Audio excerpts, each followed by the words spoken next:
Hello, everyone. Welcome to my Positive Life Answers podcast. I'm your podcast host and self-improvement expert, Dr. Marianne Mercer. You can call me Dr. Mary, as many people do. So, welcome to episodes Help Other People Become Optimistic, including your friends and children. You can help others become upbeat and optimistic, including your friends and children. And if you don't have children, you can make a positive effect on other people's children, your nieces, your nephews. So today I want to help you in helping others in your life become upbeat, hopeful, and optimistic. This is so important for you and them in moving ahead in your and their lives and not getting stuck in problems and setbacks that pop up in life. Some comment I recently received from a listener was that their friend is going through a difficult time and was part of the reason why she started listening to this podcast. So it occurred to me, we need to help people in our lives, children, adults, coworkers, and more, become more upbeat and hopeful. In my Positive Life Answers podcast, my goal is to help you transform the quality of your life and help you create the life you desire.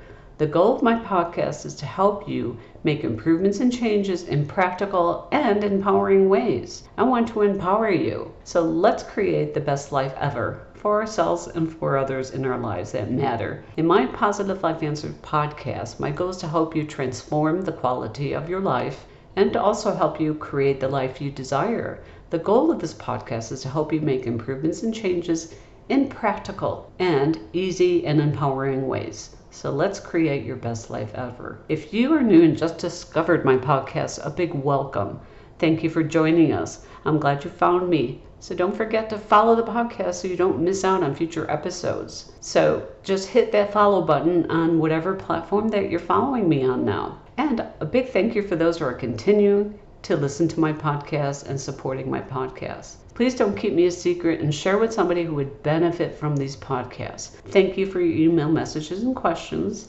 Many thanks to those who have contacted me to tell me that they are enjoying this podcast. So please don't be shy.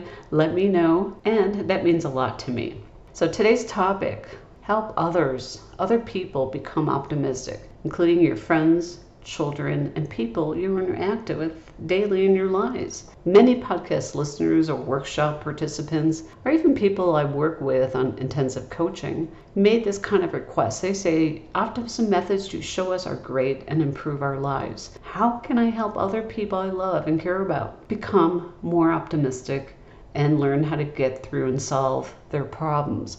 And that can include children, spouse, family, friends, coworkers, nieces and nephews. This podcast will show you how to do that. Here's how a person becomes optimistic, upbeat, or pessimistic and upset.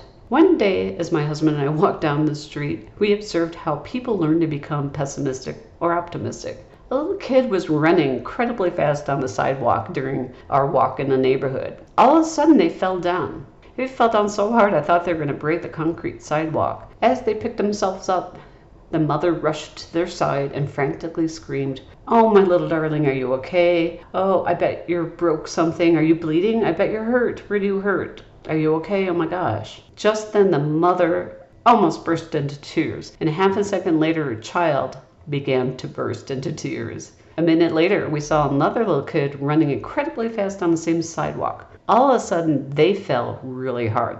The child picked themselves up, looked a little bit dazed from the fall. His mother ran up to him and said, "Oh, my darling, are you okay?" She, of course, checked on her child and then said, "You're fantastic. You're a great kid. You fell down, but I bet you're fine. You are okay, and I'm so proud of you. Here's a kiss to make things better." Just then, the mother smiled. A moment later, her child started smiling and laughing. The mother and the child hugged, and then they moved on with their lives. In this example, can you guess which child will grow up pessimistic and depressed? And can you predict which child will grow up happy, upbeat, confident, and optimistic? You might say, well, I didn't have an optimistic parent. Well, it's never too late to have a happy childhood. And of course, you can't go back in time and make sure your parents acted like the second mother in the story that I just told you about. As you learned so far in my podcasts and in my books, you definitely can transform yourself into an optimistic, confident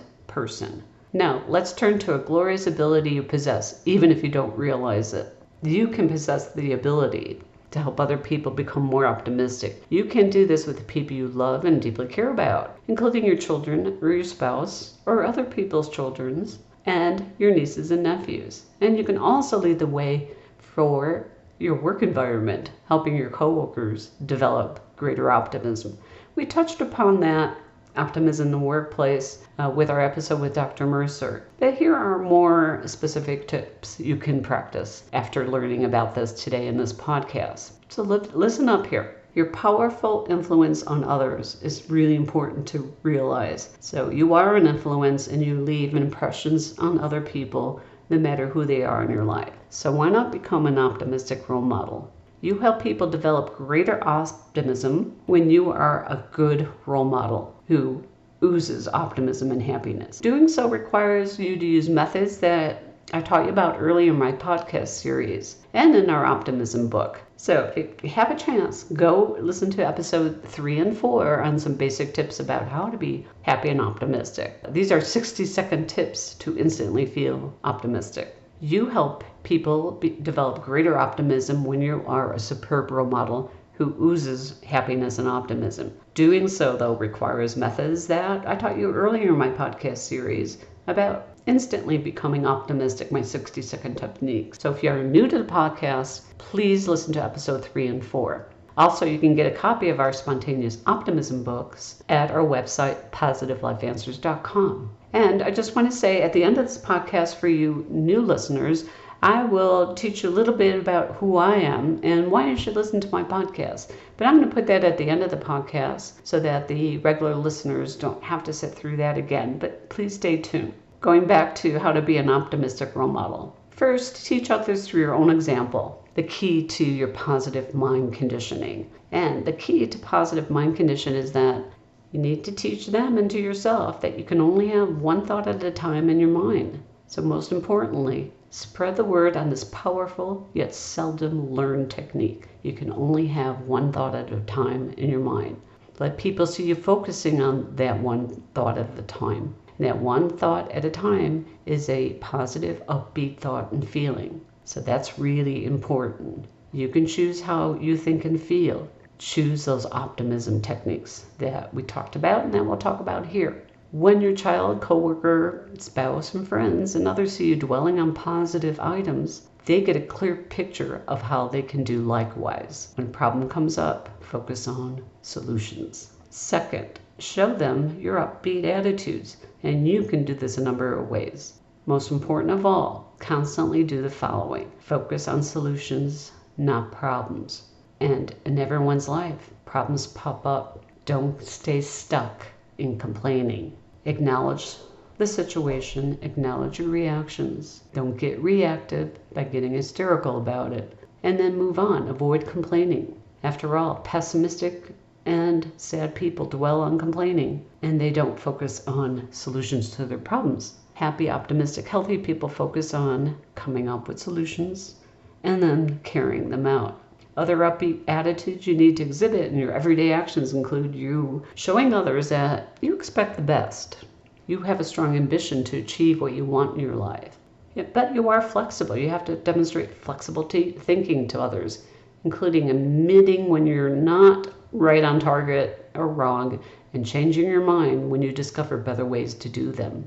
And also exhibit to them persistence at plugging away, working hard to get what you want. Third, use upbeat words. Words are hypnotic. We taught this earlier in our podcast series here. To do this, replace words that have negative connotations with words that evoke neutral or positive moods. For example, don't let your child, spouse, friends, nieces or nephews or coworkers hear you say negative words all the time. For example, avoid the word nervous and overwhelmed. Instead, focus on a more neutral or positive version of feeling nervous, overwhelmed, or hyper, such as, I feel concerned and challenged. Take the edge off of it because words will hypnotize you to feel emotionally upset and bring your mood down. Also, make sure you praise often, reward others' successes, and tactfully correct their shortcomings or problems. And we'll get into this CAP method that my co-author and I developed. Fourth, act cheerful. Remember, You feel whatever emotion you're acting at the moment. And this is crucial. For instance, to be an optimistic role model, you need to and want to act consistently upbeat. The easiest way to feel upbeat is to use a cheerful tone of voice. I know that sounds funny, but lots of research, and I'm a psychologist, and I've been doing this for over 2 decades, found that people feel whatever emotion they're acting. So if you want to feel happy, act happy. If you want to feel romantic, act romantic. However, I found the easiest way to cheer yourself up and others is to use an upbeat, happier tone of voice. It's quick, doesn't cost you a penny, and you start to feel good. And your cheerful vocal demeanor makes you a spectacular, easy role model. 5th, keep your posture straight. So people feel whatever emotions they act, and this has been verified by research and in my experience of being a psychologist for over 2 decades. So remember, there is a mind-body connection. Early in my career and in college, I did much research utilizing biofeedback, and I demonstrate this mind-body connection over 2 decades ago. So what's the lesson here? Your posture reveals and reinforces your mood. So people who are depressed, pessimistic, or unhappy tend to slouch. Their heads and shoulders are turned down, and they take shallow breaths. They often walk slowly and in small steps. So, in contrast, upbeat and happier people use straight posture. They keep their heads, their back high, their shoulders out, and they take longer, more confident steps, and they breathe easily and freely. When you use straight posture, you exude optimism. When you use straight posture, you feel more empowered, more confident, and more optimistic. And that benefits you, your family members, friends, coworkers. Now let's look at consistent actions you can take. There are about 5 consistent actions of being an optimistic role model. Being a superb, optimistic role model is uncomplicated. It boils down to you using 5 key actions. And you can try these, kind of trial and error, and see which ones work the best for you. So to be a good role model, consistently do the following actions. Now listen here. This is something you might have not heard before. So action number 1 you can do. Make your relationships fun. Many psychologists like myself incorrectly say that the most important component of a good relationship is communication. That's not the whole story and misses the mark. As you know, a lot of awful relationship, including tons of communications. It's awful, destructive communications. So communication is not totally the key. It's only part of it. We repeatedly find that healthy relationships possess one key ingredient. My co-author, Dr. Michael Mercer, and I wrote a book about endless love, romance, and passion about relationships, and which makes the secrets for happy and long-lasting relationships. One key ingredient we found was fun. So think about it. All of your delightful, cherished relationships include having fun with those people. As my co-author, Dr. Michael Mercer, my co-author and my husband, who's also a psychologist, we like to say, when the fun goes out, the sun goes out. Your first action as an optimistic role model is to inject some fun into relating with important people in your life. An easy way to do that is to be cheerful. Use a cheerful tone of voice. Look at the bright side of things. Action number 2, you are a cheerleader. Imagine a person who helps you feel wonderful about what you do in your life and your successes. That person acts as your cheerleader. You savor the fuss your cheerleader makes over you. As a role model in helping others in your life, as this podcast is all about, you need to act like a cheerleader. And how do you do that? Well, easily. Anytime you can find some positive things that someone has done, praise them. Praise their successes. Their successes earn your praise, little or big. It doesn't have to be big all the time. Praise helps instill reinforcement of that behavior, those patterns, and their optimism. Your praise has to be, though, frequent, immediate, given directly to that person, and accompanied by kind of emotional pat on their back. I do this all the time with my nieces, nephews, and great-nephews.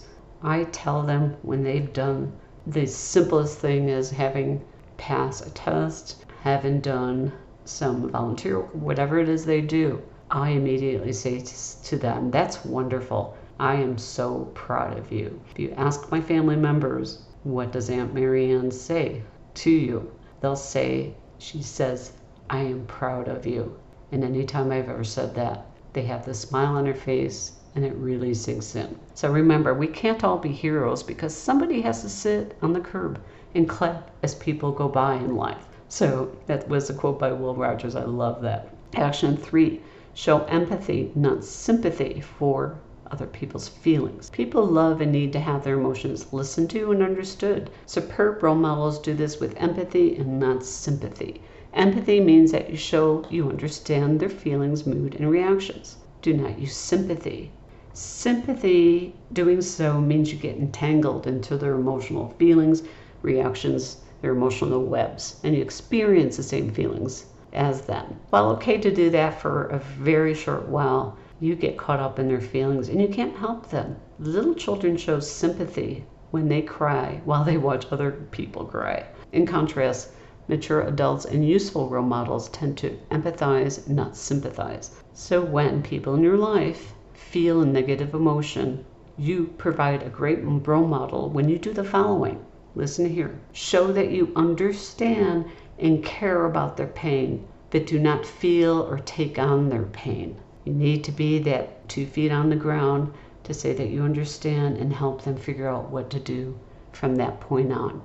So that leads into the next action, number 4, focusing on solutions and not complaining. As you've heard me say over and over, optimistic solve while pessimistic people complain.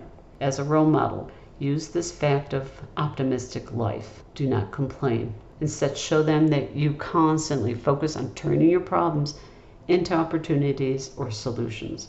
And we all get problems or challenges in your life. It's okay to feel the feelings. Don't get stuck in them. Let them pass. It frees up your energy to move on to the next step, which is finding out what you can do about something. Importantly, praise and reward your family members, friends, or coworkers each time they come up with a solution and come up with a plan to put those in actions. One great way to teach someone to focus on solution is this. Every time a person complains or says something like, I understand, that certainly seems like a challenge. What solutions could help you? Every time a person complains, say something like, I understand that certainly seems like a challenge. What solutions can help you? And of course, sometimes they'll say, I don't know. Just help them problem solving. When they say, I don't know, say, well, imagine what might be a good solution. Then calmly let them talk through their ideas. Praise them for all the solutions that come up and don't criticize them. And we're going to get into that right now. That's really important. The point is that you provide a live, real example of how a cheerful, upbeat, happy person expects them to come out on top. Eventually, your confidence in them will become contagious. They will catch it from you. So let's get into what to say, which is action number 5 actually. So listen here. Tactfully correct a person using what we call the CAP method. And the CAP method is what it is. So using the CAP method, just because you want to be a fun, praising, empathetic, solution-focused role model does not mean you should avoid correcting someone or telling them they're wrong. At some point you have to. But the key is to put a proverb I learned a long time ago. And this proverb says, a car can go as fast on square wheels as it can go on round wheels. However, the difference is that on round wheels, the ride is much smoother. And this is a French proverb, and I love that idea. Correct people diplomatically using the round wheels, not hitting them between the eyes using square wheels, which is criticizing them. The key point to remember here is to focus on their incorrect and not useful actions or behavior. Do not attribute their missteps or problems to a personality or mental flaw. For example, you might say, it didn't work out when you did X, Y, and Z actions. Do not say, you're too lazy and dumb to do that. No, that's a no-no. Implore the person to come up with solutions or improved ways to do things, and then praise their solutions. All right, let's review that again. I call this the 3-step CAP method. So step number 1, comment on the person's actions, not personality or brain power. For example, it did not work when you did X, Y, Z. Step 2, ask the person for possible solutions. Example, how could you handle that next time? How can you handle that more efficiently next time? And in 3P, praise reasonable solutions the person is telling you. For example, you came up with a great solution. Remember, correction does much, but encouragement does more. If you want to raise optimistic children or influence the children, nieces, and nephews in your life or other people's children, even adults, remember the importance of turning them into optimists.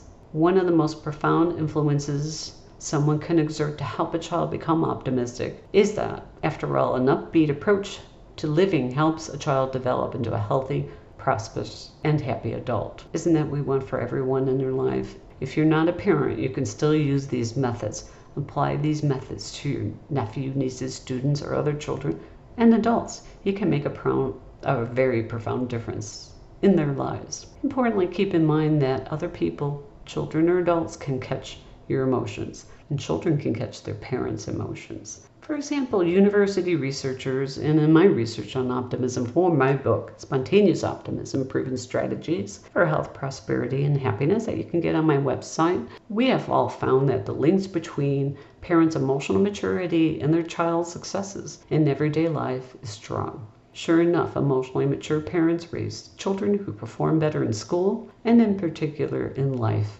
Those children compared to emotionally immature or unstable parents do better academically, behaviorally, emotionally, and socially. Emotional stable parents produce dream children. Emotionally unstable parents and households create nightmare children. Yes, it's important to really think about that. Since children and adults catch parents or other adults' emotions, you may well ask how that occurs. Martin Seligman at the University of Pennsylvania says, children learn from their parents' explanatory style, meaning how they explain lives and their problems to them. In summary and in general, optimistic parents explain difficulties in a way that children learn that problems or crises can be solved and only concern this specific difficulty and not a lot of their other problems. On the other hand, pessimistic parents employ a much different way to explain difficulties that pop up. Their explanation of problems teaches their children that setbacks are not fixable, that they're permanent and will not change, and to expect that they're going to happen over and over again. So that is, optimistic parents teach children that everything in life can be handled. In contrast, pessimistic, depressed, upset parents teach that the sky is really falling. Think about what you want to leave your impression on other people as helpful or not helpful. And that's not all. All parents want their children to learn well. So of course, intelligence gives children the ability to learn. Beyond that, optimistic children are more likely to be emotionally ready to absorb material that they learn. So it's really important that you instill confidence in children's life. First, children catch optimism traits of their parents. Optimism teaches and helps the child do better in school. Both children and parents find that very rewarding. Academic successes rewards the child's belief that he or she has real reasons to feel confident, cooperative, and in control.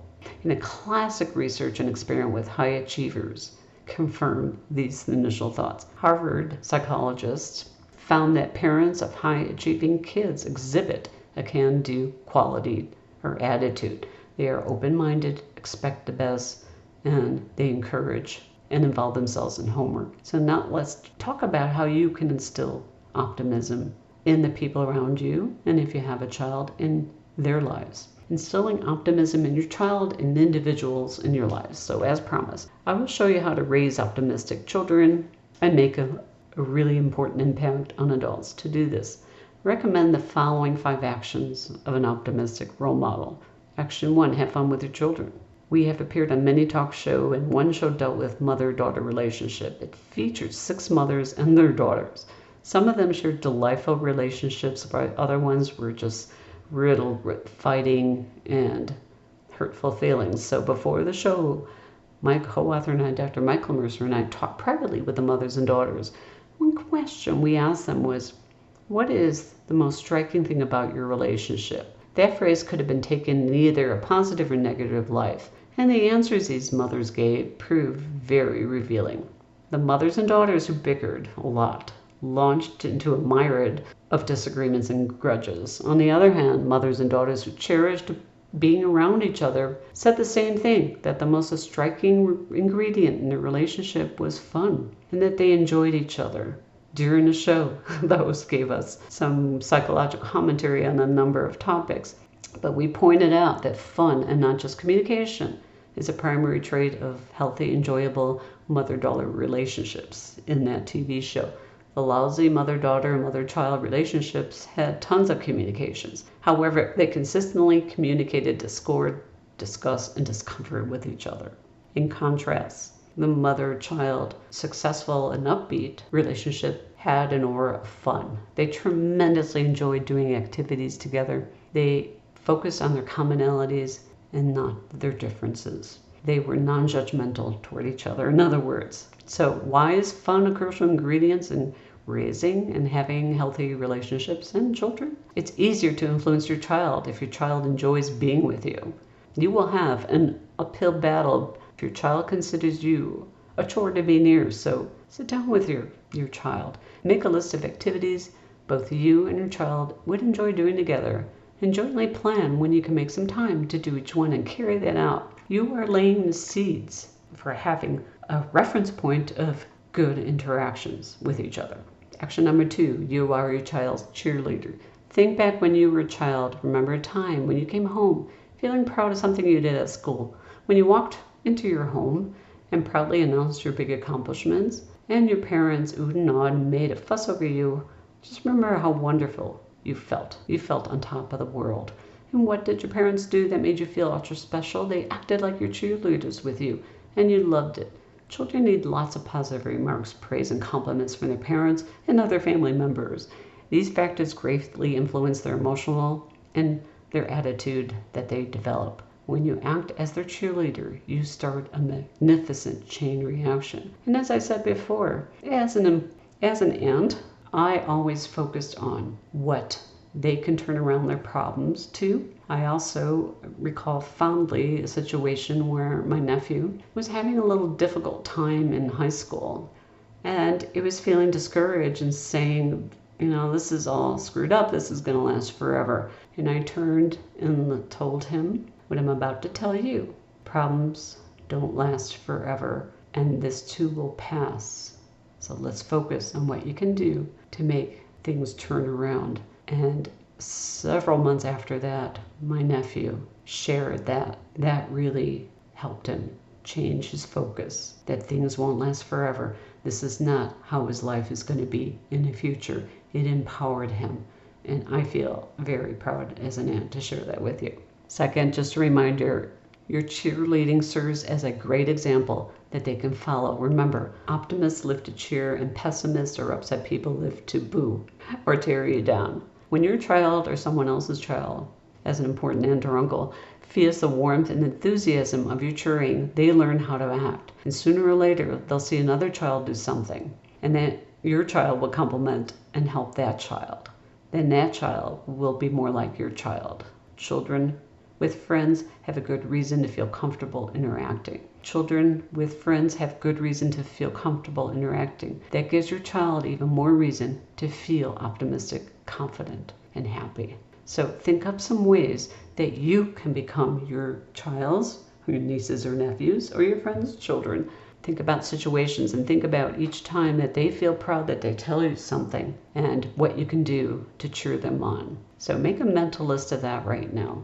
So action number 3, show your child or other people's children or your family members understanding and love. Perhaps the most important thing you can do as a role model is to make sure they know you feel unconditional love for them. This means that you love them no matter what happens. Just as I gave an example about talking to my nephew, I did not critique him. I showed him unconditional love and felt his pain, but didn't stay stuck there and helped him move on. So you may not feel like some of their actions or behaviors are good. However, an outstanding parent and so on always loves the child as a person. Here are some ways you can make sure your child knows you love them or other people in your life. Frequently say, I love you to them. Your voice must convey how much you mean it.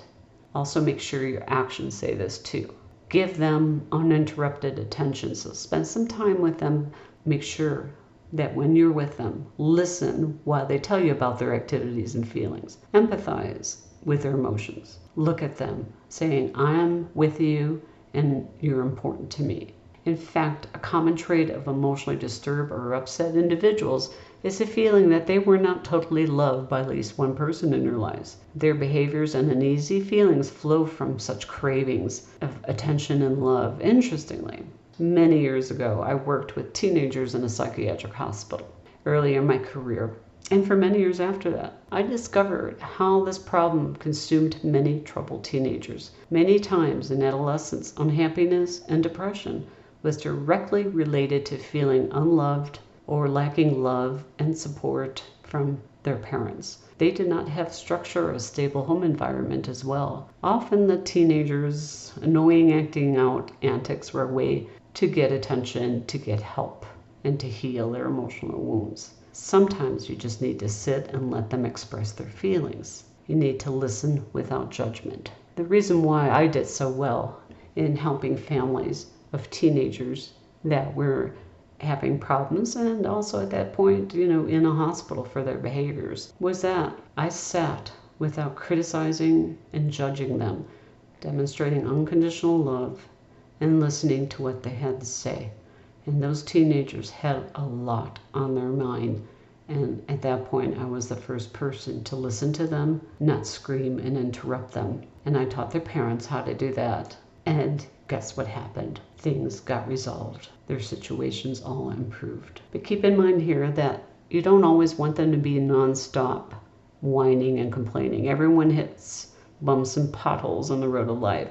Children hit bumps at school, at home, and in the neighborhood, and with other kids and more. So at those times, your heart goes out to your child.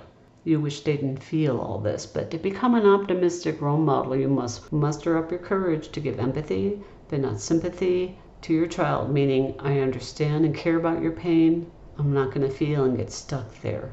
I'm going to be your grounding, your role model for you. Remember, optimistic people empathize, pessimistic people sympathize and get stuck in those feelings. So after all, it's hard to feel optimistic if the chills and spills of someone else's life phrase and tatters your feelings. So when a child or adult is upset, the best prescription is a strong dose of empathy. First, listen carefully to their feelings. People love to be listened to. Then second, put their emotions into words in a very caring way. Labeling emotions is a learned skill. Your child or other adults need to learn it from you. Sometimes just labeling an uncomfortable emotion has a healing effect. Not in a judgmental way, but a way to put into words. You may say something like this, especially to children. When that kid did that to you, you felt embarrassed. Your child's upset feeling may lessen just by learning from you that horrible emotion has a name. It's called feeling embarrassed. They feel understood, and then you can help them move ahead, which is action 4. Show your kids how to focus on resolving situations. Remember, children learn best by seeing what you do, not by what you tell them. So you can tell them things. However, if you don't practice it in your life, you're not going to be an optimistic role model. As a role model, you need to help your child or whoever else in your life catch your optimistic, upbeat way of thinking. The hallmark is to focus on solutions rather than complaining all the time. Yes, complain, feel emotion, let it pass as you focus on and spend more energy on resolving the problem. So when you encounter the problem, setback, or crisis, make sure your child sees you immediately snap into a problem-solving mode and don't stay stuck in complaining and moaning about your predicament. It reminds me of a story to share with you. This is beautifully illustrated by a child of one of our friends. We dropped by our friend's house. Just as we stopped by, they were sweeping the floor with an electric broom. The electric broom kind of conked out and would not work. Our friend turned to their child and said calmly, "The electric broom broke. How can we sweep the floor?"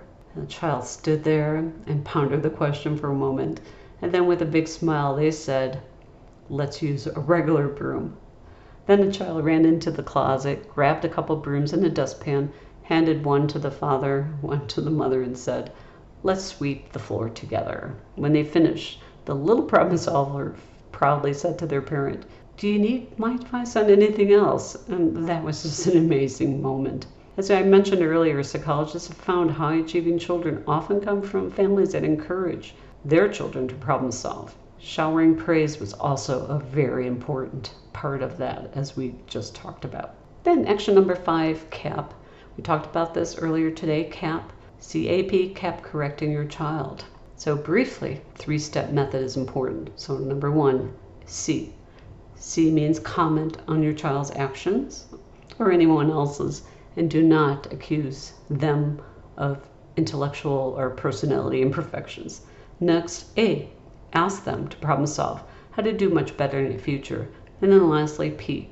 Praise them for coming up with a viable solution. So if it's a child who earns a low grade on an exam, for example, use CAP by doing the following. 1, comment on the actions.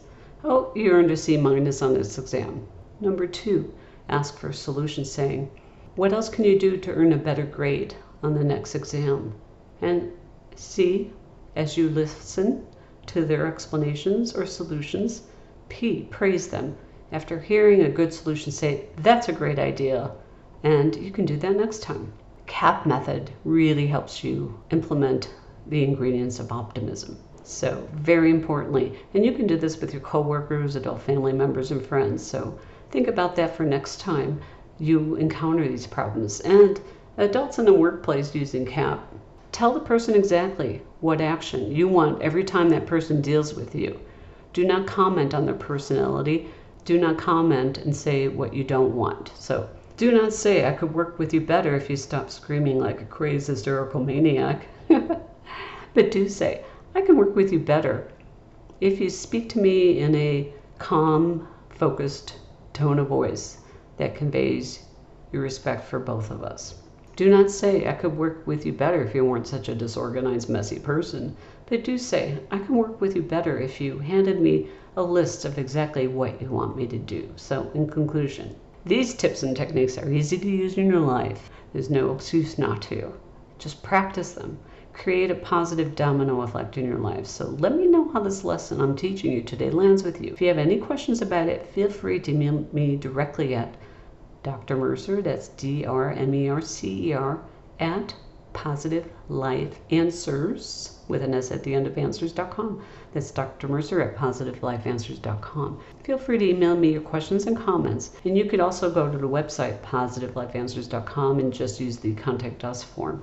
And I'll respond to your questions and comments privately or during my podcast. Go to PositiveLifeAnswers.com if you'd like to order our Spontaneous Optimism or Bouncing Back book in our online store. If you are stuck and need more help on these topics, you can contact me about my unique, patented, intensive coaching sessions and packages. So please make sure you email that to me and I can send you more material. So let me know if you're ready to take a leap into the path of changing and improving your life. And remember, I can also speak at your organization and conferences on creating a happy and optimistic and productive workplace, or 60-second techniques on how to feel optimistic and happy in your life. So if you've been listening to my podcast for a while, please use this month to leave your 5-star ratings and comments on the podcast app that you're using. Specifically, Apple, Spotify, and iHeartRadio allow you to leave your comments and your 5-star rating. Not all podcast platforms do, so check the one you're using. And I greatly appreciate that to help grow this show. And as promised from the newbies and new people listening to my podcast, why should you tune into my podcast? Well, I'm Dr. Mary Ann Mercer. I'm an author, speaker, psychologist for over 2 decades, intensive coaching co-creator. I created my methods with my co-author and husband, Dr. Michael Mercer. We have used our intensive coaching for many years to transform people's life. And I had worked as a psychologist in a private practice in the hospital setting many years before that.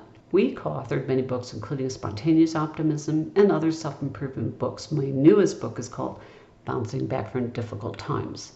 My background training also includes the study and practice on healing and the mind-body connection, such as biofeedback. I'm a certified awakening dynamics practitioner, a theta healing practitioner, and a movement feedback expert. My unique background and experience give you the tools and the edge you need to improve your life. You may have seen me on TV or heard me on the radio before these podcasts. I've appeared on TV shows, including a couple times on Oprah, Home and Family, Crick and Chase, and more. And I've been quoted in many publications such as Self, Medium, Fitness, Health, Martha Stewart's, Fitbit, and Redbook. And again, I deliver speeches and workshops. And I co-founded the self-improvement website, PositiveLifeAnswers.com. So if you're new, go to PositiveLifeAnswers.com and sign up for my free Positive Life Answers newsletter. When you sign up, you'll receive a free guide called Quick Tips to Become More Upbeat and Optimistic. Also, remember to follow us on our Facebook page, simply called Positive Life Answers. I appreciate that and hope this background information, my new listeners, gives you a better sense of why you should listen to my podcast and how I can help you.